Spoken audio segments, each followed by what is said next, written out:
Boa tarde a todos. Bom, primeiro, muito obrigado pela oportunidade de estar aqui para a gente falar de um assunto que nos inspira tanto, tema da Febraban Tech de 2025.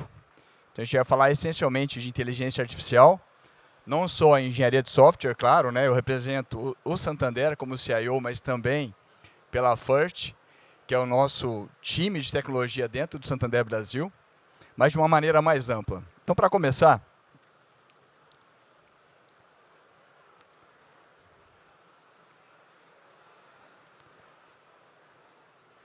acho que o slide não está passando, por gentileza. Eu queria começar falando, enquanto o slide não passa aqui, que a gente vive hoje um momento super especial na tecnologia, em que a gente sai do que a gente chama da tirania do OR, o OR sendo o OU, pela soberania do E, o END. Né? Por que isso? Quem fez carreira em tecnologia sabe que muitas vezes a gente teve que abdicar de uma característica da nossa solução, fosse ela o custo limitante de fazer, para poder fazer dentro de um custo razoável, ou então a questão da experiência contra, né, os elementos de segurança, eventualmente. Então, era velocidade, era custo, era segurança, e hoje em dia, essa tirania do OR, ela fica para trás.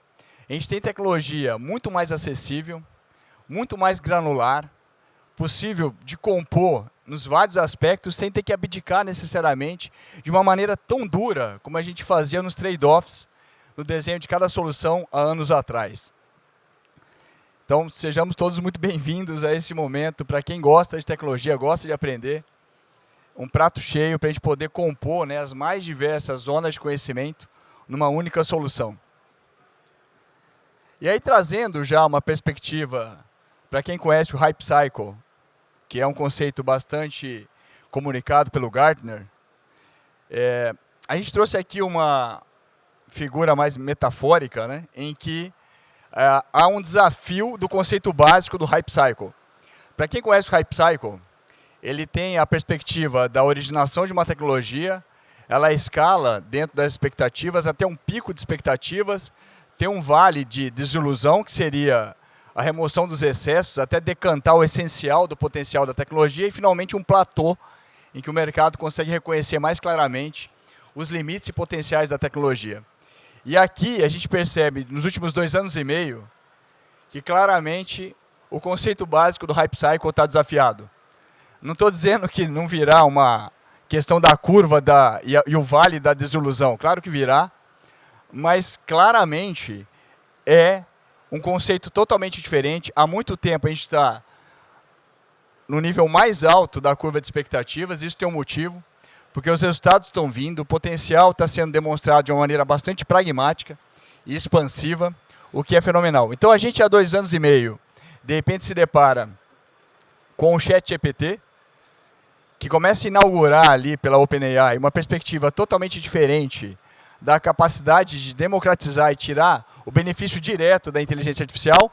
E aqui são só alguns exemplos de grandes empresas ou modelos que começam a proliferar muito rápido num race, né, numa competição super acirrada, com um paralelo muito difícil nos últimos 20, 25 anos da tecnologia. Bom, trazendo em perspectiva também as nossas carreiras em tecnologia, já vivemos juntos aí aquela era do mobile first, em que a gente reconhecia a mobilidade como o mandate, né, da experiência, mas não só. Conceber soluções e experiências muito simples, porque ao final, se elas são viáveis dentro do canal móvel, dentro de um dispositivo como um celular, por que fazê-las mais complicadas em outros canais? A gente passa pela conceituação da nuvem, já é o normal, há muitos anos, inclusive no mercado brasileiro e no setor da indústria financeira. A gente vem depois com o conceito da hiperconectividade padronizada e facilitada, tudo se dando dentro das empresas em ecossistema através de APIs, expandindo a nossa capacidade de fazer soluções onde tudo é conectável, tudo como serviço. Passamos, não necessariamente nessa ordem cronológica, mas sim, super importante, aquela fase da descoberta, o que é ser data-driven, efetivamente tomar as melhores decisões baseado em dados, com capacidade analítica também muito madura hoje no setor, os dados já normatizados, já catalogados, e muito mais fácil, né, de explorar e tirar valor do que era antigamente nas mãos de poucos especialistas, os cientistas de dados, né, os engenheiros de machine learning. Hoje isso está muito mais democratizado. Claro, quando a gente fala de dados, a gente gera bastante informação, aí vem o conceito de cibersegurança por desenho, né, cyber by design, que ocupa claramente, e tem que ocupar mesmo, né, dado o nível de ameaças, muito da nossa demanda, né, e cotidiano em tecnologia, fazer desde o momento zero a solução concebida em cibersegurança também, né, em tudo que a gente faz digitalmente. E por fim, mais recentemente, com a Web 3.0, o conceito cada vez mais forte da descentralização, né, na verdade a desintermediação, com blockchain, etc., criando inclusive a capacidade por contratos inteligentes de organizações distribuídas autônomas, que define também uma nova realidade potencial de soluções no mercado, não só financeiro, obviamente. E vem a questão. Claro, a gente pode ver essas gerações, e o bacana de tudo isso é que elas não são uma ou outra, né? É muito legal isso tudo, a gente, na verdade, tem uma grande composição, são conhecimentos acumulados para a gente colocar a favor dos nossos clientes, a favor do mercado, e onde que entra a IA em tudo isso que eu falei, dentro das gerações de evolução da tecnologia. Basicamente, a IA, eu adoro esse conceito, ela define a nova infraestrutura. Isso é muito bacana, porque a gente pode pensar em infraestrutura tanto no mundo físico ou digital, é aquilo que está sustentando tudo que a gente faz. Infraestrutura é uma palavra das mais pervasivas que a gente pode definir, e essa é a nova realidade que está batendo na nossa porta, e está a oportunidade de a gente abraçar e interpretar a IA desta forma. E nesse contexto, o que são os sistemas agênticos?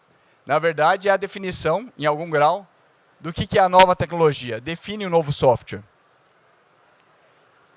Então, trazendo em perspectiva o que a gente pôde construir nos últimos anos em tecnologia, a gente amadureceu muito organizando e ordenando os stacks de tecnologia, né? Aquela coisa que tem a infraestrutura, tem os dados, tem as lógicas de negócio e, obviamente, a própria distribuição dos canais. O que a gente vê hoje? A gente consegue perceber algum tipo de presença, né, ainda não necessariamente escalado, da IA composta com um stack mais tradicional para a construção de sistemas. Então, a gente começa a perceber, né, a capacidade de geração de código, um autocomplete, modelos, né, de chatbot e etc., mas presentes não só na engenharia de software, mas, claro, né, como parte das soluções até o cliente final. E o futuro, como eu comentei, é realmente a alavanca em agentes, sistemas agênticos, vou falar um pouco mais à frente, onde, de fato, a gente tem que repensar e redefinir qual o conceito, que é muito diferente do conceito tradicional, daquele stack logo à esquerda, de como a gente concebe uma solução, é uma mudança de paradigma, como a gente coloca efetivamente a IA no seu máximo potencial, trazendo velocidade, qualidade e escala. Os sistemas agênticos. Se o futuro será definido sempre com a IA presente, ou se tudo passa por IA, é uma questão de escolher as palavras, mas definitivamente, de uma maneira direta ou indireta, a gente vai perceber, está à nossa frente em cada interação no nosso mundo digital. Aí, trazendo um conceito um pouco mais específico, né, já que eu comentei de sistemas agênticos, o que é isso dentro do ponto de vista mais tecnológico, de padrões, como está, de fato, essa proposta de valor para escalar a inteligência artificial na construção de soluções, que a gente faz, obviamente, aqui no mercado financeiro digitais, que é o conceito de a gente efetivamente confiar em sistemas que se autocoordenam, com muita capacidade de acurácia, onde a gente tem a presença de um agente de IA orquestrador, que ele recebe a solicitação via prompt, uma solicitação sistêmica, ele é capaz de fazer o reasoning, ou seja, a racionalização de contexto de qual é aquela demanda, e inferir dali qual é o agente do ecossistema mais especializado para realizar aquela tarefa, e essa tarefa é distribuída. Nisso a gente percebe padrões bastante novos, mas que estão sendo adotados numa velocidade incrível, que é o caso, por exemplo, do padrão de comunicação entre agentes, que é o A2A, o Agent to Agent, concebido pela Google e o mercado inteiro adotando e amadurecendo esse protocolo. Como também o protocolo proposto pela Anthropic, que é o MCP, o Model Context Protocol, que traz a perspectiva de não só facilitar o acesso às bases de conhecimento vitais, claramente, para qualquer IA funcionar nos seus modelos, mas também a informação de contexto e memória fundamental numa interface e interação contínua num sistema agêntico. Bom, essa aqui é uma frase, tem várias, né? Tentando definir IA, mas essa frase do Mark Benioff, que é o fundador, né, empreendedor da Salesforce, é bastante provocativa. Então ele coloca que, neste ano, ele não tem pretensão de contratar mais nenhum engenheiro de software, seja no nível mais sênior ou desenvolvedores, e sim se alavancar na equipe atual e fazer todo o trabalho adicional do pipeline de evolução da plataforma Salesforce, exclusivamente na extensão da capacidade de engenharia de software, baseada e confiada a sistemas agênticos e agentes de IA.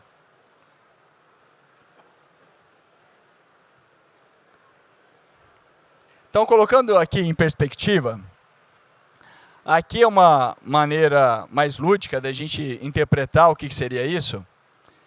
Então, nesse ecossistema agêntico, né, um sistema agêntico, a interpretação, sim, de um agente orquestrador, que tem essa capacidade, como eu falei, né, a gente chama de reasoning, né, então ele tem a informação de contexto e consegue interpretar a necessidade sistêmica ou demandada por um usuário, efetivamente por um prompt, por exemplo, e dali a inferência e a identificação nesse sistema agêntico dos agentes especialistas que melhor performam aquela tarefa, e daí o contexto transversal, né? Nenhum agente especialista aqui faria o trabalho alienado ao contexto, e por trás disso, aquela visão mais técnica que eu falei, né, que é a visão de uma preservação de contexto e memória com MCP e outros protocolos como Agent to Agent. Nesse caso aqui, a gente tentou ilustrar uma experiência dentro de uma automação e modernização da engenharia de software, onde um engenheiro sênior poderia confiar num ecossistema agêntico, há agentes que são especializados a fazer a documentação do software, e eu estou falando não só a documentação do software dentro do código, mas, por exemplo, poder efetivamente, numa linguagem natural, processar os requerimentos daquela solução e transformar aquilo num formato de tarefas, organizando, para quem trabalha com agilidade, dentro de épicos, né, as nossas tasks, as issues dentro do Gira, né? Então, isso coloca realmente um efeito de qualidade e velocidade, reservando ao especificador o tempo muito mais do conhecimento específico e menos a tarefa de formatar, como a gente conhece os backlogs do Gira, que seria a ferramenta para consumo das tarefas para desenvolvimento. Ou a geração de código, ou claramente também ali nesse exemplo, a capacidade de gerar códigos de teste, né, o teste unitário, gerar códigos também que emulam um sistema, seriam os mocks na nossa linguagem técnica, tudo isso delegado, essas tarefas que são absolutamente possíveis de fazer com engenharia de inteligência artificial, isso também é bastante maduro a dia de hoje, e aqui, na perspectiva do engenheiro, também o tempo da criação da solução, numa perspectiva mais funcional e um grande revisor de tudo isso que esse ecossistema agêntico vai produzir. Então, dando seguimento aqui já no time misto, só para fazer um paralelo, qual que é a nossa realidade, né? Agora a gente tem que ser recursos humanos, e recursos humanos, na verdade, que tem que entender na formação de um time que é blended, né? Ou seja, ele é composto, seja por talentos humanos ou talentos agênticos. E aqui um paralelo, então vamos imaginar ali uma engenheira de software senior, que ela está ingressando na sua empresa, ela vai ter um onboarding, ela vai ter um treinamento, ela vai ter o lifelong learning, ela vai ter toda a experiência que a gente conhece no fluxo normal de acolhimento desse profissional e amadurecimento no tempo. Inclusive, monitoramento também por princípios éticos. E a gente consegue fazer um paralelo relativamente fácil de um fluxo de onboarding também dos agentes.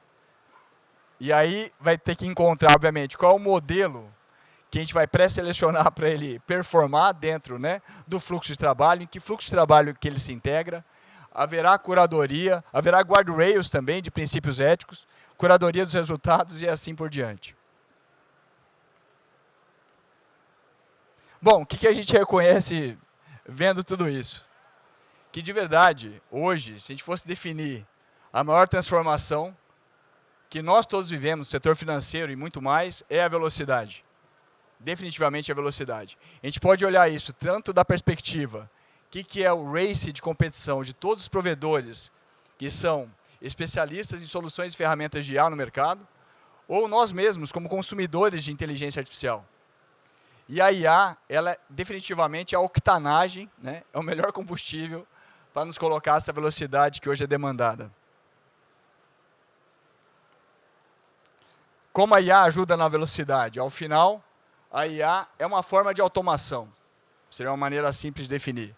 Mas que coloca a capacidade de automação em outros patamares. Assim, o nível é absolutamente incomparável do que é possível fazer em automações, não só de tarefas mais repetitivas, mas também hoje co-criação de tarefas cognitivas de alto valor agregado, sem nunca, claro, relevar aí o papel do piloto, que é o ser humano, na supervisão. Mas o nível de automação é realmente de outra escala. Então, a amplificação dos benefícios não tem paralelo nos últimos... Eu vou falar 2 anos e meio, porque foi quando efetivamente veio a público a capacidade dos modelos da inteligência artificial generativa no final de 2022.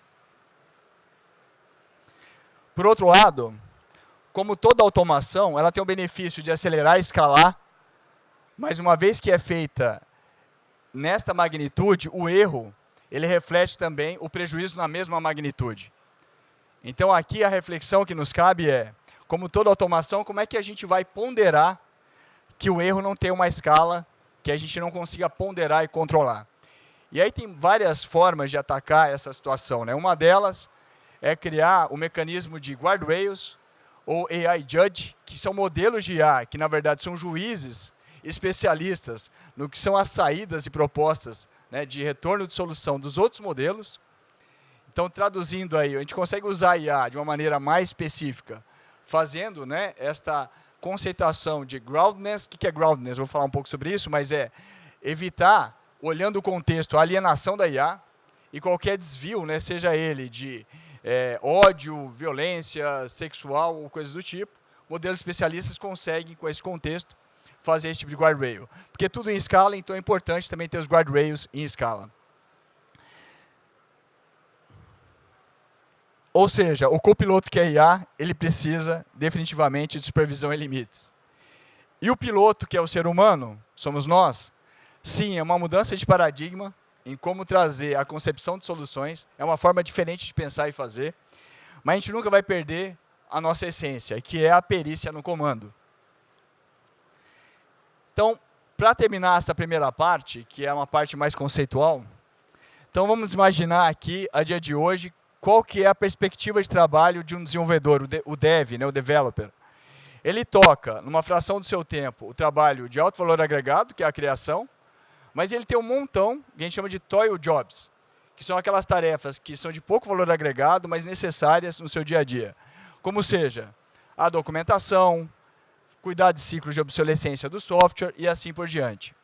No futuro, esse dev ele vai ser alavancado, né, seria um super dev, em que ele vai ter à disposição, nesse time misto, né, à sua disposição, uma equipe agêntica, que vai estar responsável pelos toil jobs, de menos valor agregado, mas o que eu queria destacar aqui,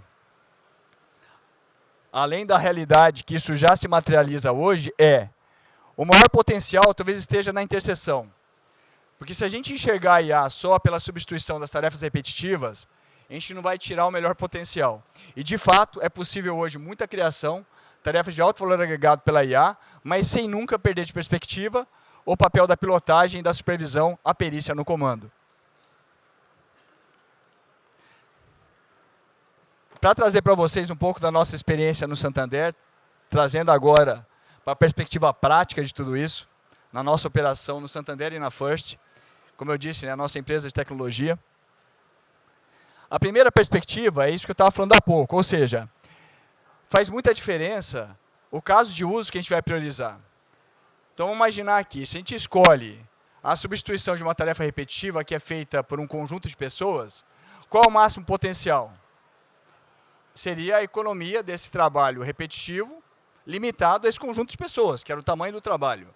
Quando a gente consegue entregar a IA tarefas mais cognitivas de alto valor agregado, obviamente o potencial do benefício é múltiplas vezes mais impactante para o seu negócio e para a experiência do cliente, dependendo do caso de uso. Então, por exemplo, dentro de uma perspectiva de receitas, se a gente consegue capacitar, por exemplo, um assessor de investimentos a salvar o tempo dele de preparação do pitch com o cliente investidor, ele tem o tempo de relacionamento preservado, mas a preparação do pitch com muita qualidade e hiperpersonalização é delegada a IA. Então, é esse tipo de coisa que realmente coloca alavancas bastante relevantes, ou engenharia de software, que seria na linha de baixo, né?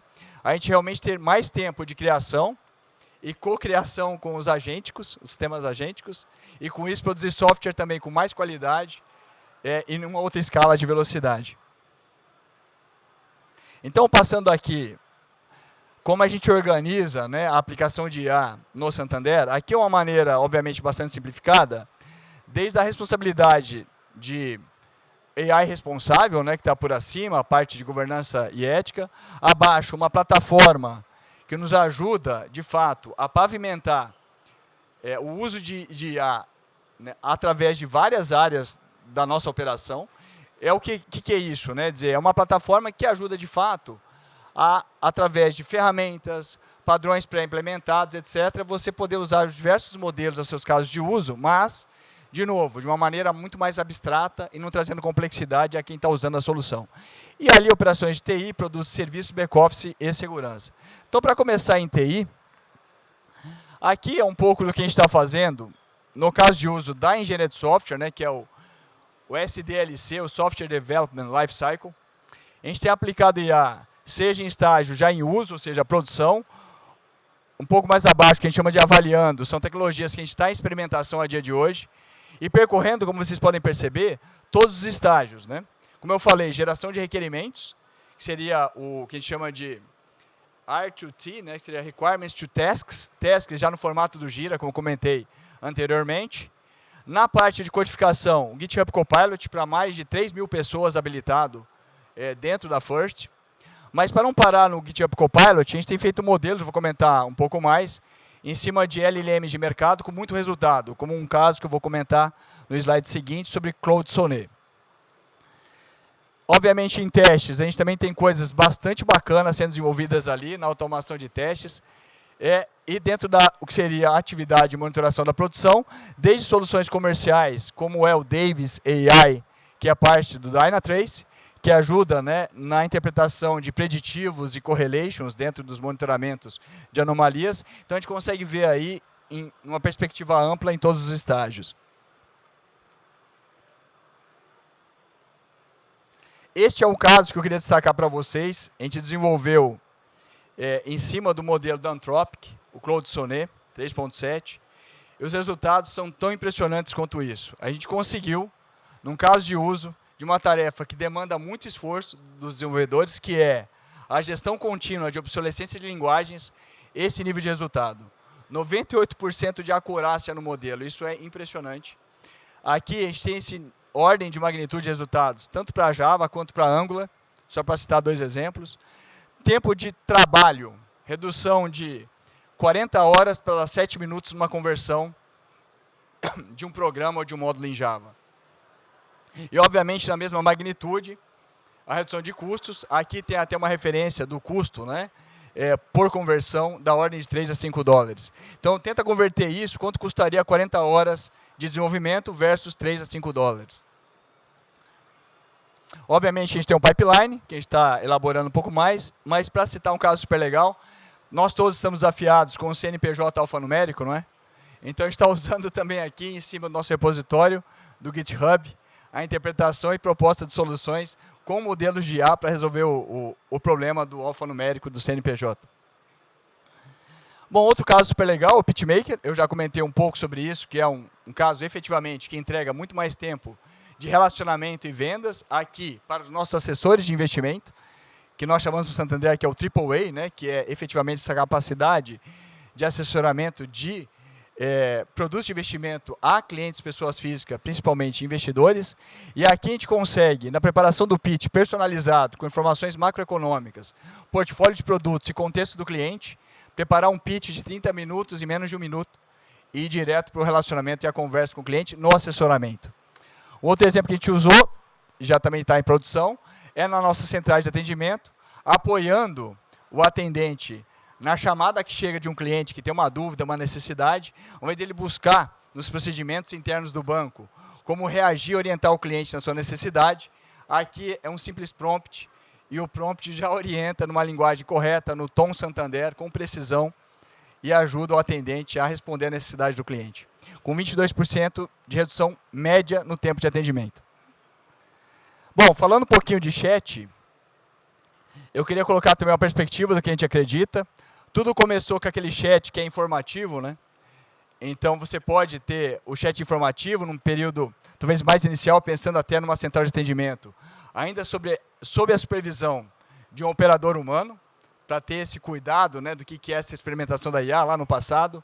Isso evolui para um conceito de, ainda que esteja intermediado por um operador da central, para dar esse exemplo, você tem uma IA que já consegue executar transações.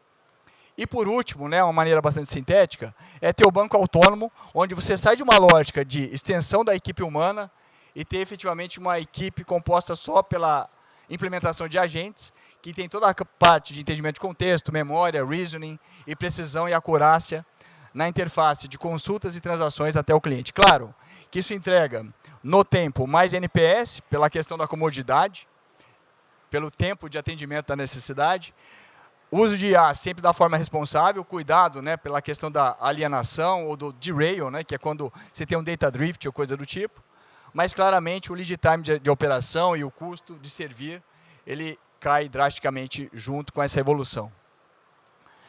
Em back-office, só para dar alguns exemplos, a gente faz hoje análise de documentos jurídicos, chega até a gente, com uma acurácia incrível, e para responder ao judiciário, a gente tem um SLA, melhoramos em quase 30% o SLA, delegando a modelos de LLM na interpretação do que é a solicitação desses documentos jurídicos, mas não paramos por aí, né? A gente está num processo bem bacana, amadurecendo agora, que é a identificação de alçadas e poderes no onboarding de clientes, abertura de contas de empresas, que é um trabalho que demanda bastante entender, né, os níveis de poderes na constituição societária, e isso no modelo sair de uma maneira muito direta e muito precisa.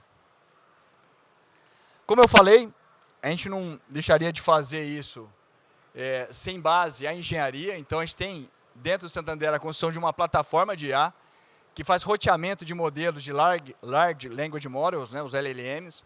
Aqui são alguns exemplos que estão bastante abstraídos já a toda a comunidade, todas as áreas do banco que se valem de inteligência artificial. Guardrails, como eu falei, a parte de Judge. Tem uma diferença técnica aqui que não vai caber a gente explorar muito, mas Guardrails, a gente tem desde soluções from the shelf, ou seja, a prateleira dos provedores de nuvem, mas a gente também traz aqui a capacidade de customizar esses guardrails. E o conceito complementar que eu comentei, né, que é o AI Judge, que são modelos especialistas que trazem um conceito de contexto, né, que na terminologia de AI a gente chama de groundedness, que é a parte de colocar no chão mesmo o contexto, para não ter alienação, e também a relevância versus o prompt que chegou, para realmente não ter desvio nas respostas. Gestão de dados, a gente já tem também implementações, colocando dentro da nossa infraestrutura as capacidades MCP, que conseguem, né, nos facilitar bastante no switch de um modelo a outro, vis-a-vis o consumo da knowledge base. Então, a gente tem várias bases de dados. Então, ao invés de fazer ponta a ponta, se a gente troca um modelo por outro, trocar essa interface, vai a um padrão, muito bem sucedido aí na proposta da Anthropic. Então, a gente está colocando servidores MCP dentro da nossa infraestrutura para poder acelerar a construção de sistemas agênticos, bem como o protocolo A2A. E, obviamente, SDKs e etc., como facilitação dessa plataforma a toda a comunidade do Santander. A jornada segue, então a gente não vai passar por todos os casos, então, obviamente, aqui é apenas uma amostragem do que a gente está fazendo lá. Está num ritmo bastante frenético, mas bacana de estar vivendo, a bem da verdade. E, para terminar, a gente sai, então, de uma lógica de enxergar a nossa oportunidade, não só por aquela consolidação conjunta, né, de ser mobile first, cloud first, API first, data driven, cyber posture, sistemas autônomos, bacana. Aliás, sistemas autônomos, só para comentar, mais do que o Web 3.0, com blockchain e toda a parte de smart contracts, etc. Imagina a automação disso agora, com alavancas de IA, sistemas agênticos, para uma realidade que a gente tem que realmente respirar e viver. Organizações ágeis totalmente orientadas a IA e que, sim, exigem o nosso reskill, upskill, mudança de paradigma de como fazer as coisas, definitivamente, modelos operacionais. E para terminar, meu tempo acabou, eu terminaria com essa frase: IA definitivamente não é uma especialidade, e sim uma extensão natural na forma em que todos trabalhamos. E isso é hoje. Comecemos hoje, começar depois, a gente vai ficar atrasado, eu acho que a gente não tem espaço para isso. Vamos aproveitar o momento, a oportunidade de estar vivendo a tecnologia de IA exatamente agora. Muito obrigado a todos.